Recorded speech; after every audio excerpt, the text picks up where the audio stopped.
ईर्ष्यालु ननद। विराट की नई नई शादी सुहानी से हुई थी। पूरे घर वालों के साथ साथ विराट और सुहानी भी बहुत खुश थे। पर वहाँ ऐसा भी कोई था जिसे ये खुशी बर्दाश्त नहीं थी, और वो थी अमृता। तो ऐसा क्या हुआ था जो अमृता को अपने ही भाई और भाभी की खुशी नहीं बर्दाश्त थी, और क्यों वह अपने ही मायके में खुशियों की दस्तक नहीं सुनना चाहती थी? चलिए जानते हैं। विराट एक मल्टीनेशनल कंपनी में काम करता था। उसी कंपनी में एक लड़की सुहानी नई नई आई थी। सुहानी और विराट में दोस्ती हो जाती है। दिन ब दिन ये दोस्ती और भी गहरी और मजबूत होती जाती रही है। अब विराट और सुहानी बहुत अच्छे दोस्त थे।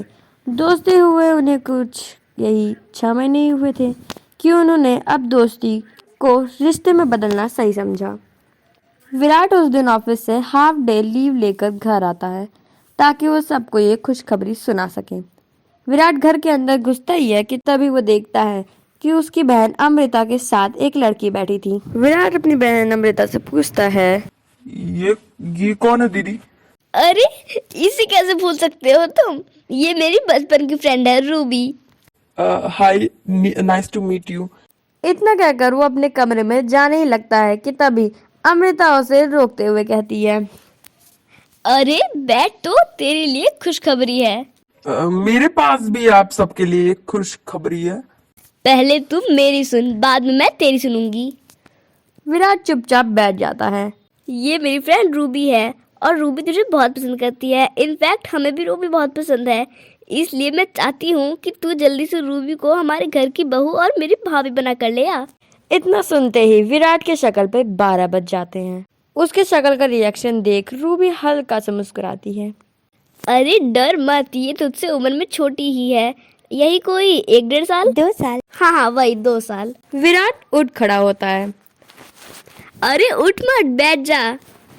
अमृता उसका हाथ पकड़ के उसे बैठा देती है, पर बात अभी खत्म नहीं होती है।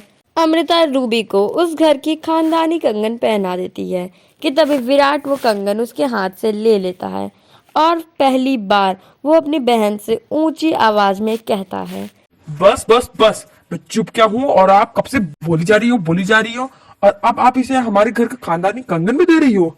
अरे मेरे बारे में सोचा है आपने? ना तो आपने एक भी बार ये पूछा कि मुझे ये रूबी डूबी पसंद है या नहीं, लेकिन नहीं, अपने वकालती बंद हो तब तो। अरे नहीं पसंद है मुझे ये रूबी डूबी, मुझे सुहानी पसंद है, सुहानी। बस विराट इतना बोलकर चुप हो जाता है और अमृता और रूबी के तो जैसे होश ही उड़ जाते हैं। विराट, ये क्या नाप शनाप बोला जा रहा है? और ये सुहानी कौन है?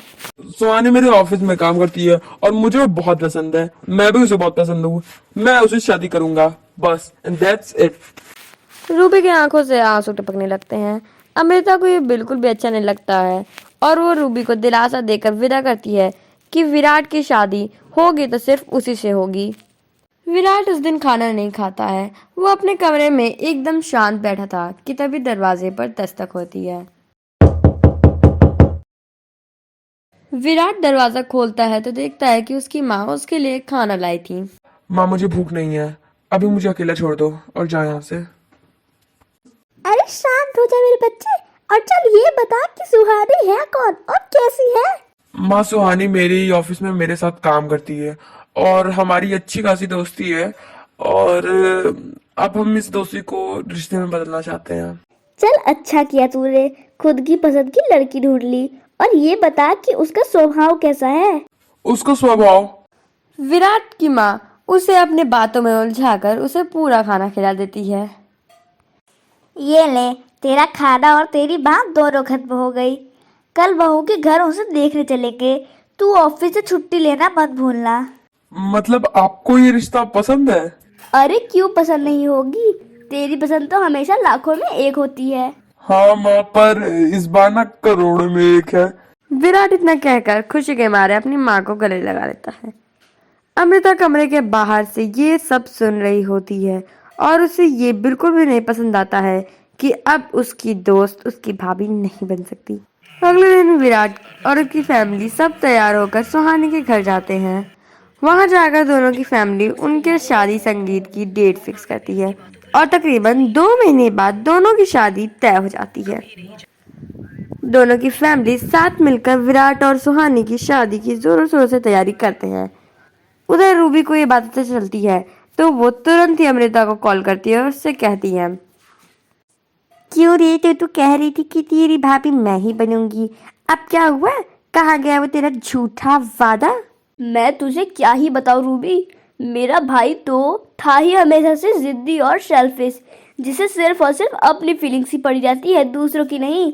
अब तो उसकी इस जिद में माँ और पापा ने भी अच्छा खेल खेला है।